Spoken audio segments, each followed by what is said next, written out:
وآله وأصحابه كرام الفاتحة. أعوذ بالله من الشيطان الرجيم. بسم الله الرحمن الرحيم. الحمد لله رب العالمين الرحمن الرحيم مالك يوم الدين. إياك نعبد وإياك نستعين. اهدنا الصراط المستقيم صراط الذين أنعمت عليهم غير المغضوب عليهم ولا الضالين آمين.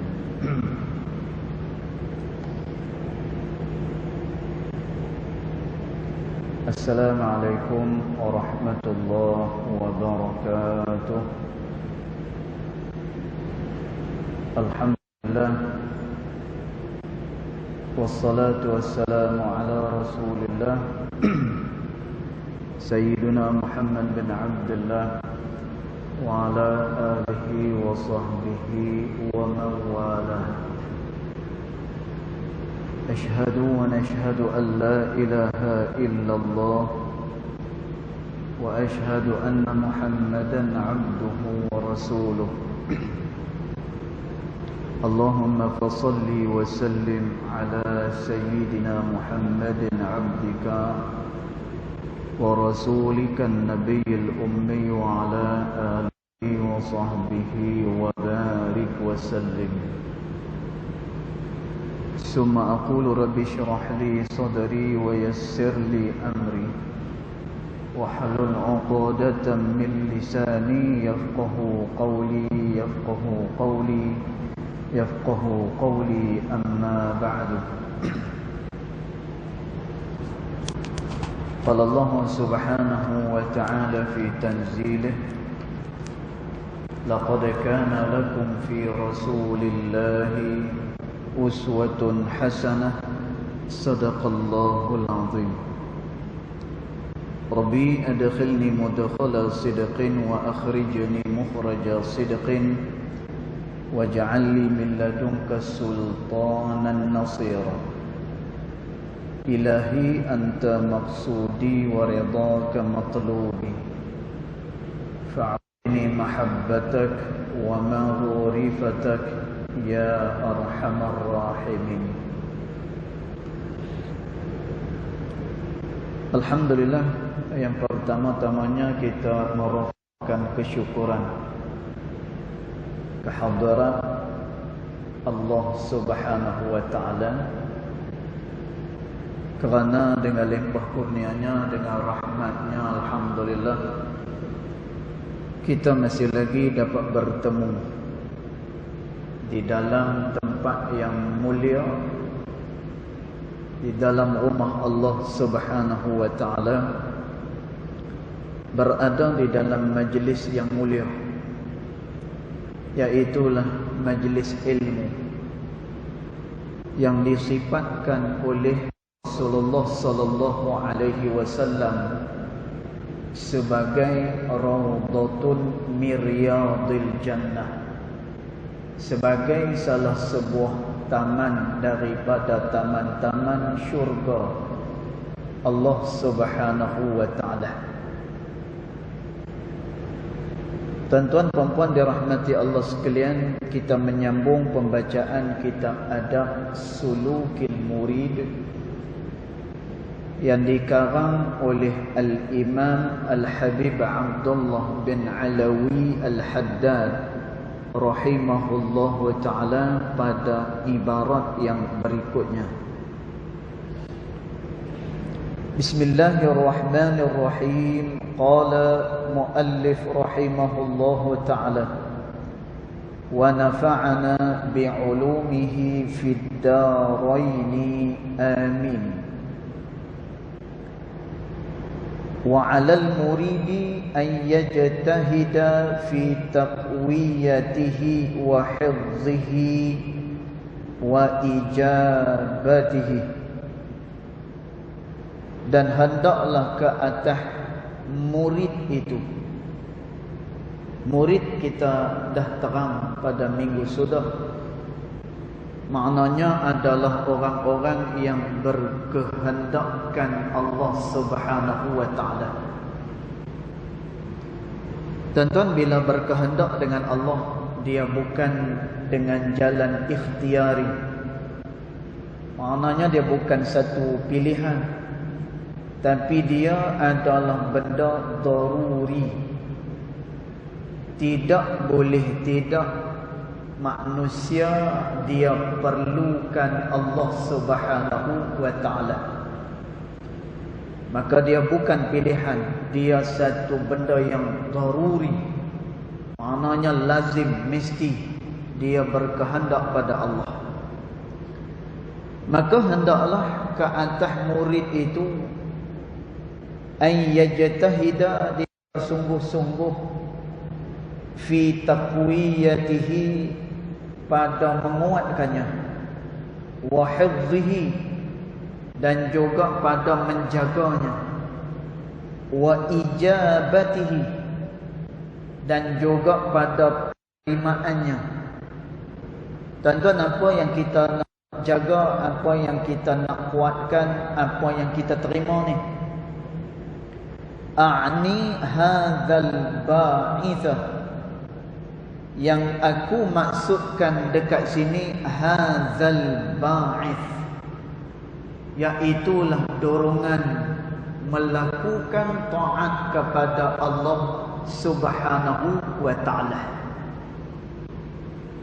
Tuan-tuan, ada orang yang Allah Subhanahu wa ta'ala dorongkan hati dia untuk melakukan perkara-perkara taat kepada Allah. Ada orang yang Allah Subhanahu wa ta'ala berikan kepada dia himmah ataupun kehendak yang tinggi untuk melakukan kebaikan kepada Allah Subhanahu wa ta'ala. Maka Imam Al-Haddad rahimahullahu ta'ala dalam menjaga dia dan juga memperkuatkan lagi dorongan ini dan juga cara penerimaannya, fataqwiyatuhu bizzikri, maka hendaklah dikuatkan dorongan ini dengan zikir kepada Allah. Dan tentu yang pertama sekali, bila mana kita berasa ada dorongan, tuan-tuan, dorongan ni kita boleh rasa, kita boleh faham dorongan tu. Kerana Allah Subhanahu wa ta'ala dia menyebut wahadainahum najdain, kami berikan mereka itu petunjuk, kata Allah, kami berikan mereka jalan akan dua jalan, kata Allah. Tuan-tuan, ni istimewanya manusia. Manusia Allah Subhanahu wa ta'ala anugerahkan akal kepada dia. Tuan-tuan, sebab itu disebutkan oleh ulama di dalam kitab Al-Makhluqat, iaitulah sebuah kitab yang menceritakan berkenaan dengan kejadian-kejadian yang dijadikan oleh Allah Subhanahu wa ta'ala. Ulama kata keistimewaan kejadian manusia bila mana manusia diberikan akal oleh Allah Subhanahu wa ta'ala. Tuan-tuan, akal ni dia dapat membezakan mana satu yang baik, mana satu buruk. Dia boleh menerima maklumat, lalu dia boleh timbang maklumat tersebut. Kerana tu, bila mana manusia dia tak menggunakan akal dia, maka Allah Subhanahu wa ta'ala kata ulaika kal an'am, mereka itu tidak ubah seperti binatang ternak. Tuan-tuan, dalam ayat ni Allah Ta'ala kata binatang terus. Allah Ta'ala tak kata dia ni orang lupa, Allah tak kata dia ni orang ghaflah. Tak. Allah Ta'ala kata mana-mana manusia yang tak guna akal dia, ulaika kal an'am, mereka itu seperti binatang ternak, kata Allah. Lalu Allah Ta'ala tambah lagi, bal hum adall, Bahkan mereka lebih teruk, lebih sesat lagi daripada binatang ternak itu. Dan tu pasal apa Allah Ta'ala beri satu benda yang begitu berat kepada orang yang tak menggunakan akal ini. Kerana dengan akal dia boleh membezakan mana-mana hak yang baik, mana-mana hak yang buruk. Ni istimewanya akal yang diberikan oleh Allah Subhanahu wa Ta'ala. Dan tuan, maka bila mana dia berasa di dalam hati dia diberikan dorongan-dorongan yang baik seumpama ni. Dan tuan, dia ada dorongan, dia nak melakukan taat kepada Allah Subhanahu wa Ta'ala. Dan tuan, tak semua orang ada dorongan ni. Ada orang yang dia telah pun mendapatkan Islam, tetapi dia menyatakan dia tidak lagi mendapatkan hidayat daripada Allah. Tuan-tuan, ada tak orang yang macam ni? Ada, tuan-tuan.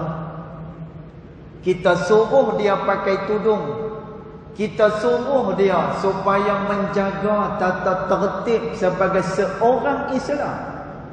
Sedangkan dia seorang Islam, dia menyebut nama Allah, dia mengetahui yang beri makan, yang beri minum dan segala-galanya adalah Allah Subhanahu wa Ta'ala. Dan tuan, tapi bila diberitahu kepada orang-orang yang macam ni, pakailah tudung, ikutlah tata tertib sebagai seorang Islam.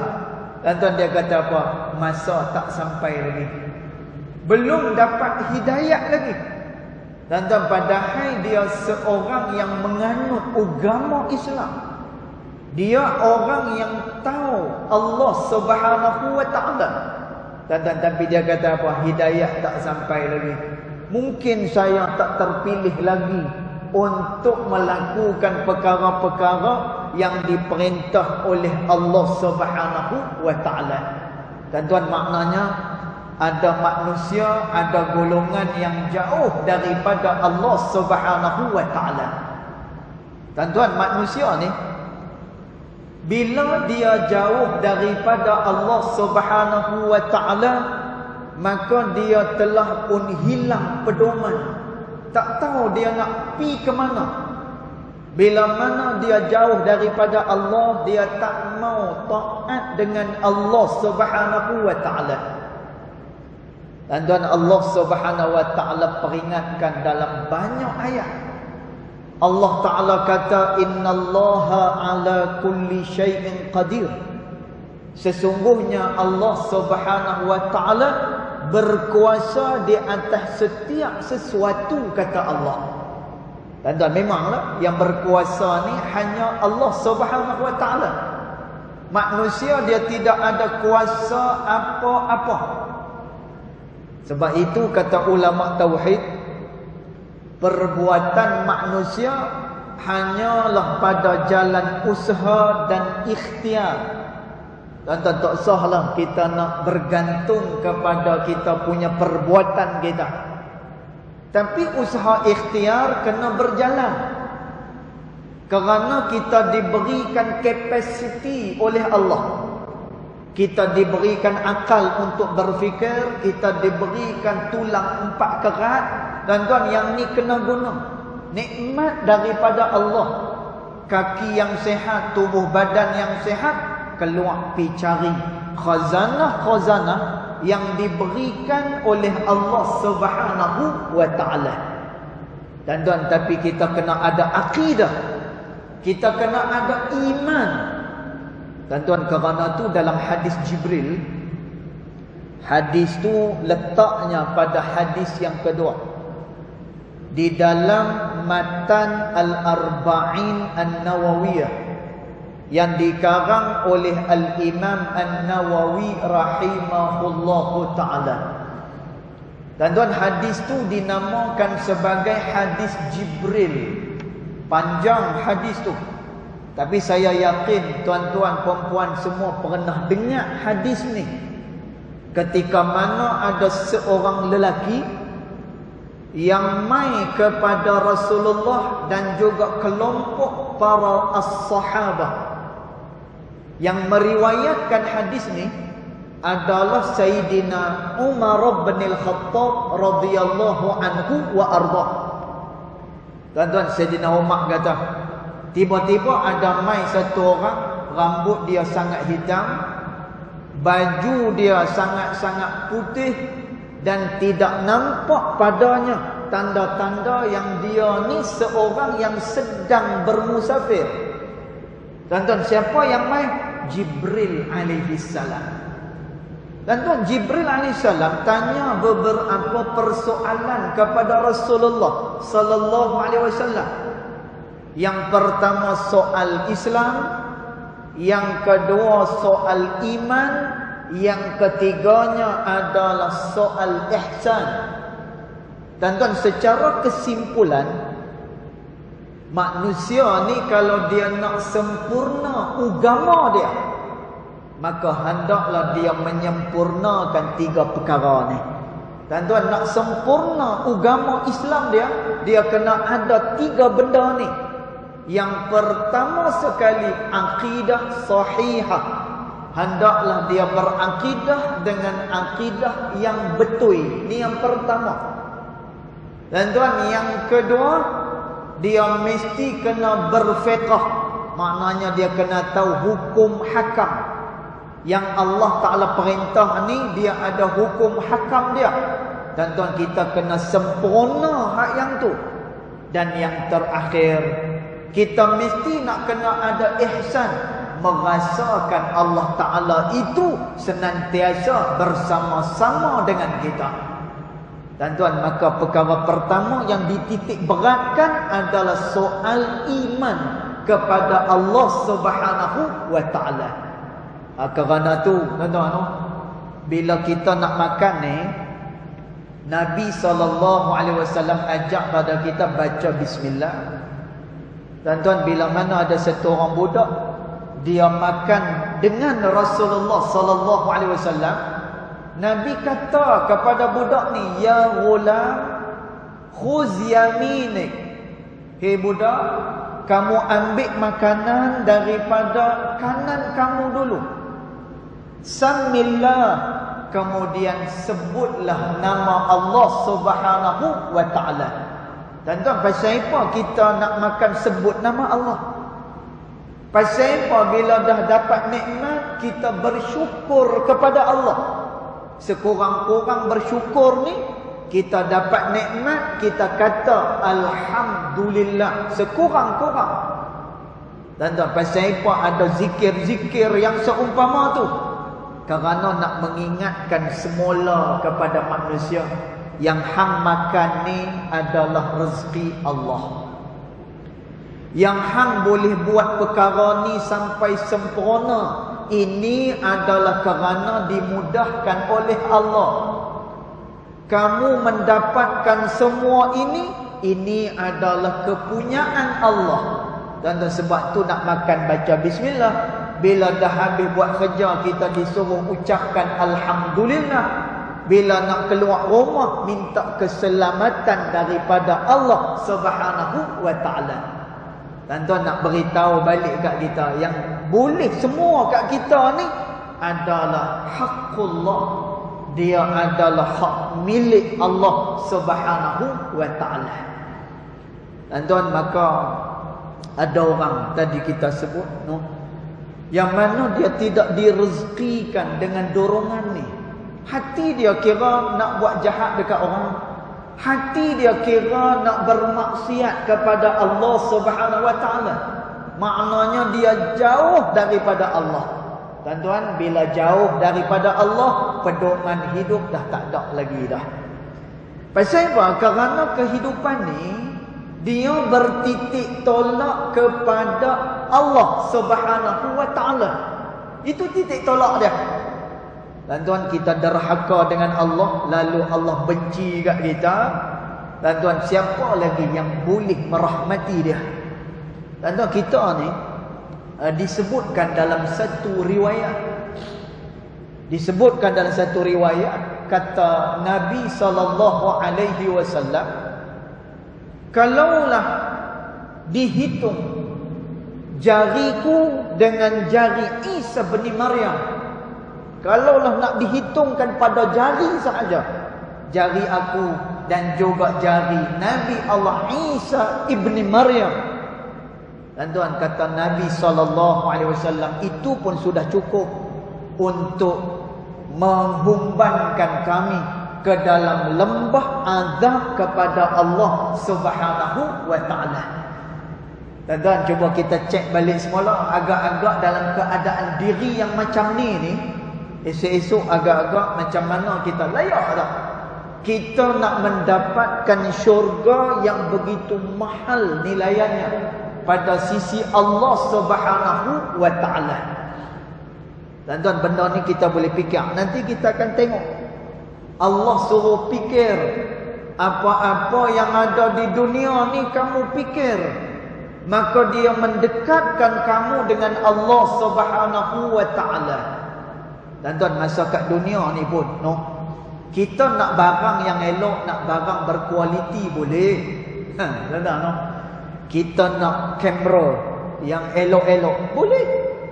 Kita nak mikrofon yang elok-elok boleh. Tapi kena sedia. Dalam poket ni korang-korang nak kena ada 1,500. Barulah boleh dapat hak yang elok-elok. Takat 100, 200 beli kat Shopee beli kat Shopee hak yang keluaran daripada mainland China punya. Jenama bagus, tapi buatan daripada China. Allah Ta'ala a'lam lah, ori kata ori. Pasal apa? Bajet kita 100, 200 ya. Nak yang elok boleh buat main 1,500, 2,000, 3,000, kita akan dapat yang elok. Tuan-tuan, kita nak membeli syurga Allah Subhanahu wa taala, yang mana nikmat syurga tu kata Nabi SAW adalah nikmat yang tak pernah dilihat dengan mata, yang tidak pernah didengari oleh telinga, agak-agak dengan nilaian diri kita layak dah untuk memasukkan kita ke dalam syurga Allah Subhanahu wa taala. Dan tuan, kerana tu Nabi SAW sebut dalam hadis dia, kata Nabi SAW, tidak ada seorang pun yang dimasukkan ke dalam syurga Allah bi'amalihi, kerana amalan dia. Dan tuan, kita masuk syurga ni bukan kerana amalan kita dengan Allah. Dan tuan, kalau nak kira amalan kita, berapa sangat amalan kita, macam mana sangat kualiti amalan kita dengan Allah. Dan tuan, ni kalau kita buat bancian ni kalau kita buat bancian, minta setiap orang terjemahkan suratul Fatihah. Minta mereka terjemah Alhamdulillahirabbil alamin, makna apa? Ar-Rahmanir Rahim, makna apa? Maliki Yaumiddin, makna apa? Dan tuan, mungkinlah ada seorang dua yang langsung dia tak tahu apa makna bacaan yang dia baca, dia pun tak tahu. Dan tuan, kalau dah macam tu, apa sebenarnya yang dia ucapkan? Apakah dia tak mau mengambil tahu apa yang dia baca selama ni? Dan tuan, kalau nak kira dengan amalan kita, tak masuk syurga kita. Kalau nak kira dengan amalan kita, hak tu baru bacaan. Belum kira lagi hadir tak hati dengan Allah Subhanahu wa taala. Kata Imam Hasan Al-Basri rahimahullahu taala, mana-mana sembahyang yang tidak hadir hatinya dengan Allah, fahuwa asra'ul uqubah, dia adalah orang yang paling cepat untuk diazab oleh Allah Subhanahu wa taala. Tuan-tuan, kalau nak kira amalan kita, sebab tu tak sah tuan-tuan, kita tak usah cerita amalan kita ke orang, kita tak usah tunjuk amalan kita ke orang. Pasal apa? Nabi sebut setiap manusia masuk ke dalam syurga bukan kerana disebabkan amalihi, bukan kerana disebabkan amal dia. Tuan-tuan, sebab tu saya teringat kata yang disebut oleh Al-Habib Alwi bin Shihabuddin rahimahullahu ta'ala. Tuan-tuan, seorang ulama besar daripada kota Tarim di Hadramaut. Tuan-tuan, dia kata apa? Dia kata ada orang yang pada zahirnya biasa-biasa sahaja. Pada zahirnya biasa-biasa sahaja, tuan-tuan, tapi amalannya banyak dengan Allah. Hatinya lebih dekat dengan Allah Subhanahu wa ta'ala. Maka kata Habib Alwi bin Shihabuddin, dialah orang yang dikasih oleh Allah Subhanahu wa ta'ala. Ada orang yang pada zahirnya nampak hebat, bahkan pakaiannya pakaian hamba-hamba Allah Subhanahu wa ta'ala, tetapi amalannya sikit, hatinya tidak hadir dengan Allah. Maka orang ni jauh daripada Allah Subhanahu wa ta'ala. Tuan-tuan, maka Nabi SAW kata, manusia ni dia masuk syurga bukan kerana amalan dia. Habis itu kerana apa? Bi rahmatillah, kata Nabi. Dia dimasukkan ke dalam syurga Allah adalah kerana rahmat daripada Allah Subhanahu wa ta'ala. Tuan-tuan, lalu sahabat tanya dengan Rasulullah, ya Rasulullah, bal anta, kamu pun macam tu kan? Tuan-tuan, jawab Rasulullah, bal ana, bahkan aku pun dimasukkan ke dalam syurga Allah kerana dengan rahmat daripada Allah. Dan sebab itu ada satu cerita. Ceritanya riwayat daripada Imam Al-Bukhari rahimahullahu ta'ala. Bagaimana ada seorang perempuan pelacur. Tuan-tuan, pelacur ni kerja dia apa? Dia jual tubuh badan dia setiap malam. Maknanya dia berzina setiap malam.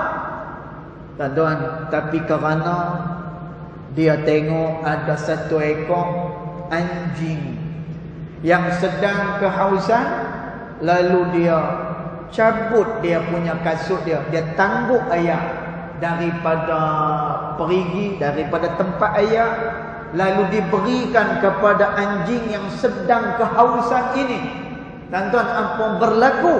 Perempuan ni mendapatkan rahmat daripada Allah Subhanahu wa ta'ala.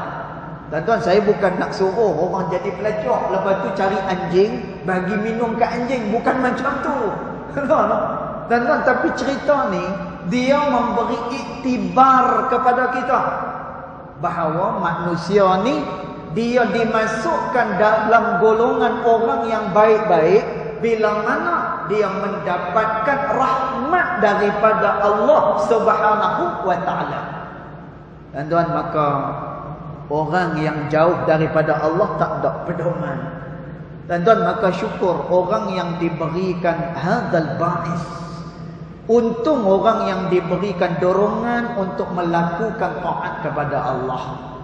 Kata Al-Imam Ibn Rajab Al-Hambali rahimahullahu ta'ala, orang yang melakukan kebaikan taat kepada Allah pasti akan dibalas kebaikan ketaatan yang dia buat dengan Allah. Tuan-tuan, maknanya apa? Kita sedekah dekat orang, hari itu kita akan diberikan kebaikan oleh Allah. Hari itu kita tolong orang, tuan-tuan, hari itu kita diberikan kebaikan oleh Allah. Ini janji Allah. Tuan-tuan, sebab itu antaranya, tengok nah, kebaikan orang yang bersedekah misalnya. Kata Nabi SAW, dawu mardakum bisadaqah, kata Rasulullah. Hendaklah kamu berubat segala penyakit yang dihidapi. Tuan-tuan, ubatlah penyakit kita ni. Dawu mardakum, kata Nabi. Ubatilah penyakit yang ada pada kamu ni bisadaqah, dengan memperbanyakkan sedekah, kata Nabi SAW.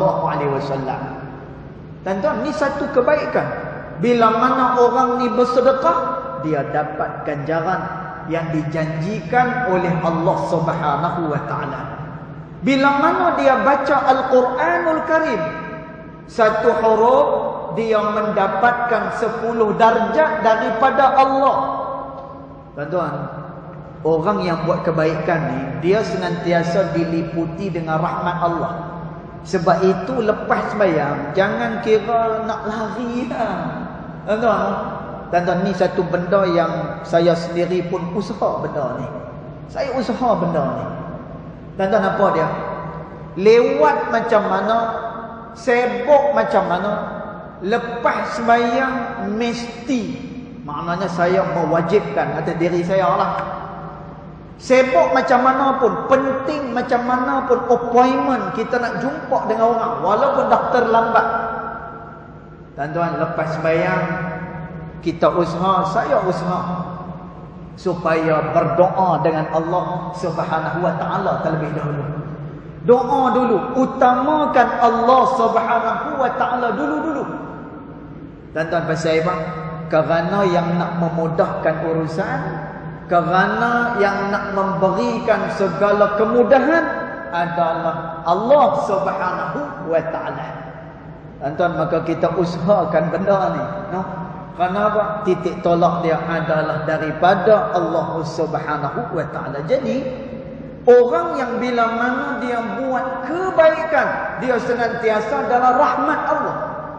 Tuan-tuan, bila mana dia sembahyang, dia diliputi dengan rahmat daripada Allah Subhanahu wa taala. Kerana berdasarkan pada hadis Nabi sallallahu alaihi wasallam, siapa-siapa, kata Nabi, man aqama lis-salah, kata Nabi, siapa-siapa yang berdiri kerana nak mendirikan sembahyang, kata Rasulullah, fa aqbalallahu ilaihi biwajhihi, Allah menghadapkan seluruh daripada rahmat dia kepada orang tersebut. Tuan-tuan, maknanya apa? Orang tengah sembahyang ni, dia dalam keadaan dirahmati oleh Allah Subhanahu wa taala. Tuan-tuan, sebab tu lepas sembahyang jangan kita kira nak calo. Tuan-tuan, biarlah lepas sembahyang tu astagfirullah 3 kali. Kemudian lepas tu kita doa dengan Allah. Tuan-tuan, antara tempat yang mustajab berdoa kepada Allah adalah selepas daripada sembahyang. Tuan-tuan nak pi Raudhah dekat Madinah, ada 2 kesukaran. Tuan-tuan, pasal apa dekat Raudhah kita berebut nak berdoa kat situ? Pasal kita tahu Raudhah salah satu taman daripada taman-taman syurga Allah. Kita tahu bila berdoa dekat situ mustajab doa dengan Allah. Pasal apa tak berebut lepas sembahyang berdoa dengan Allah? Tuan-tuan, pasal apa tak berebut? Lepas daripada sembahyang, kenapa tak berebut nak berdoa dengan Allah? Padahal lepas sembahyang dia diliputi dengan rahmat Allah, dan tempat yang mustajab berdoa kepada Allah adalah di tempat sembahyang dia. Pasal apa kat Raudhah saja? Tuan-tuan, dekat Raudhah ada 2 kesukaran. Satu jauh. Satu jauh. Yang satu jauh, kemudiannya kita tak tahu bila ni dia nak boleh bagi buka pi. Kalau pi pula, kalau dengan SOP yang kita dok dengar hari ni, buat umrah bukan boleh macam dulu lagi dah. Dulu lepas umrah, lepas umrah, lepas umrah. Masjid boleh masuk bila-bila masa kita nak masuk. Hari ni tak boleh lah. Dan dia ada masa-masa dia. Dah masuk, orang ni keluar, orang ni pula masuk. Dia buat bergiliar macam tu. Tuan-tuan tahulah kalau nak masuk Raudhah macam mana. Kadang-kadang kita dah ada depan dah. Clear, dia kata. Rezeki hari ni dapat doa kat Raudhah. Baru nak masuk, kena tolak dengan Pakistan. Kat belakang balik. Ada kawan saya. Dah ada dekat depan Hajarul Aswad. Dah suar kepala dah. Tuan-tuan, suar kepala, elok-elok suar kepala. Kepala tu kena tarik pergi bawa balik semula ke belakang. Tak ada rezeki. Tuan-tuan, susahnya kita nak pergi sana. Sebab itu orang yang nak mengerjakan haji umrah ni atas siapa? Alal qudrah, atas orang yang kuasa untuk dia pergi ke sana. Kalau tak kuasa, Tak ada. Dia tak ada peluang nak ke sana. Dan tuan, tapi dengan rahmat Allah, dengan kasih sayang Allah, tempat mustajab doa bukan hanya di Raudhah sahaja.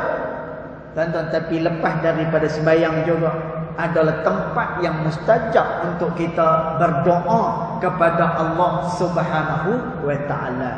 Dan tuan, tu dua kesukaran kita. Satu jauh, satu lagi apa? Belum tentu lagi boleh masuk dalam tu. Kadang-kadang 2-3 kali pi baru boleh duduk dalam Raudhah. Itu pun depa hingat dah. Dia kata buat apa lama-lama ni? Doa sikit-sikit sudah. Ha, kami nak doa tu. Dapat kat dia, tuan-tuan, tak keluar dah. Masya-Allah, tabarakallah. Tuan-tuan, maka demikian, no? Maka Allah Subhanahu wa taala senantiasa memberikan rahmatnya kepada hamba-hamba dia. Jadi kata Imam Al-Haddad, "A'ni hadzal ba'is." Orang yang diberikan dorongan ni, jagalah dorongan ni. Jagalah dia. Kuatkan dorongan tu dan betul-betul dia menghadap, maknanya menerima apa yang diberikan oleh Allah Subhanahu wa taala kepada dia. Tuan-tuan, siapa yang boleh buat taat dengan Allah, maknanya dia nak diberikan kebaikan oleh Allah.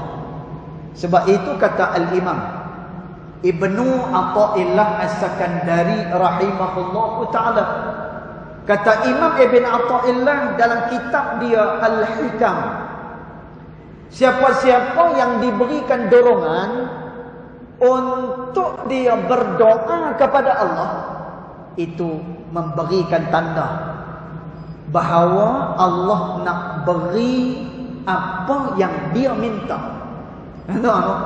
Kalau dia ada dorongan, aku nak doa benda ni, dia berasa nak berdoa kepada Allah Subhanahu wa taala. Tuan-tuan, kata Imam Ibnu Athaillah, ketahuilah bila dia didorong untuk berdoa, dia nak diberikan hajat dia oleh Allah Subhanahu wa taala. Orang yang boleh taat dengan Allah, ada dorongan rasa nak buat taat kepada Allah. Tuan-tuan, kata Nabi sallallahu alaihi wasallam, man, siapa-siapa kata Nabi yang dia itu adalah ahli syurga Allah. Dan ini hadis Rasulullah. Kata Nabi, siapa-siapa dia yang dia itu adalah ahli syurga Allah Subhanahu wa taala, yusira lahu amalun ahli jannah, maka dia dipermudahkan oleh Allah amalan-amalan ahli syurga Allah. Tuan-tuan, amalan ahli syurga Allah apa dia? Amalan mereka adalah taat kepada Allah Subhanahu wa taala. Amalan ahli syurga bercakap dengan percakapan yang baik. Amalan ahli syurga Allah Subhanahu wa taala adalah melakukan apa yang diperintah oleh Allah Subhanahu wa taala. Maka bila mana kita dapat dorongan ni, fataqwiyatuhu bizikrillah, maka kuatkanlah dorongan itu dengan zikir kepada Allah. Tuan-tuan, zikir ni maknanya sebut nama Allah. Tuan-tuan, bila kita sebut nama Allah Subhanahu wa taala, bila sebut sahaja nama Allah, dia menarik rahmat daripada Allah. Dan sebab itu Allah Subhanahu wa taala sebut, fadhkuruni azkurkum, kata Allah.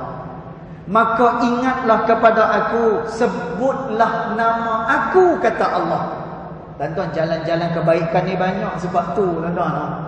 Sebut nama Allah saja pun dapat rahmat. Jangan kata sebut nama nama Allah. Kata Al-Imam Sufyan Ats-Tsauri rahimahullahu taala, siapa-siapa yang mengingat nama para alim ulama, ni kata Imam Sufyan Ats-Tsauri, sebahagiannya kata ini adalah perkataan Ibnul Mubarak. Tuan-tuan, ulama kata apa? Siapa yang teringat nama orang soleh, dia tahu nama Imam Malik, dia tahu nama Imam Syafi'i, dia tahu sirah Nabi sallallahu alaihi wasallam, dia ingat nama para as-sahabah. Tuan-tuan, ulama kata tazakkurar rahmah, nuzulur rahmah. Pada waktu itu turunlah rahmat daripada Allah. Hanya mengingat nama-nama orang saleh. Kerana tu Allah Ta'ala kata, fadhkuruni, maka ingatlah kepada aku, zikir kepada aku, kata Allah. Azkurkum, pada masa itu aku ingat nama kamu, aku akan sebut kamu, aku akan beri rahmat kepada kamu. Ini orang yang sebut nama Allah. Dan sebab itu disebutkan oleh Syekh Abdul Halim Mahmud rahimahullahu ta'ala di dalam kitab dia. Dia kata apa? Orang yang nak dekatkan dirinya pada Allah kena selalu sebut nama Allah Subhanahu wa ta'ala. Dan tuan, kita ni rasa malas buat taat, sebut nama Allah. Kita ni ada perasaan dengki, hasad, dendam dekat orang. Dan tuan, nak buang hak tu, nak potong hak tu, perbanyakkan zikir kepada Allah. Kita banyak melakukan maksiat pada Allah. Dan tuan, banyakkan zikir kepada Allah. Pasal apa? Orang yang zikir kepada Allah, Allah Ta'ala janji, azkurkum, nama kamu juga aku sebut, kamu juga dalam ingatan aku, kata Allah Subhanahu wa ta'ala. Ulama tafsir kata, Allah bila dia ingat kepada hamba-hamba dia dengan cara apa? Tentu kita kalau teringat dekat saudara kita, dekat adik-beradik kita, kita telefon dia. Kita kalau teringat dekat kawan, kita akan tanya khabar dia. Allah, kata ulama tafsir, dia ingat kepada hamba-hamba dia birrahmah, iaitulah dengan kasih sayang daripada Allah Subhanahu wa ta'ala. Tuan-tuan, rahmat inilah yang kata Nabi, setiap orang yang mendapatkan rahmat akan dimasukkan ke dalam syurga Allah Subhanahu wa ta'ala. Mudah-mudahan kita tergolong dalam golongan orang yang senantiasa berzikir kepada Allah Subhanahu wa ta'ala, insya-Allah. Dan nanti kita akan sambung lagi pada ibarat yang berikutnya daripada kitab Adab Sulukil Murid ini, insya-Allah. Yang baik datang daripada Allah Subhanahu wa ta'ala, yang tidak baik datang daripada kejahilan diri saya sendiri, walaupun hakikat kedua-duanya datang daripada Allah Subhanahu wa ta'ala. Bismillahirrahmanirrahim. Alhamdulillahirabbil alamin. Wassalatu wassalamu ala asyrafil anbiya wal mursalin wa ala alihi wa sahbihi ajma'in. Allahumma ighfir lana ma akhta'na wa ma ta'ammudna wa ma asrarna wa ma a'lanna wa ma anta a'lamu bihi minna, antal muqaddim wa antal muakhir.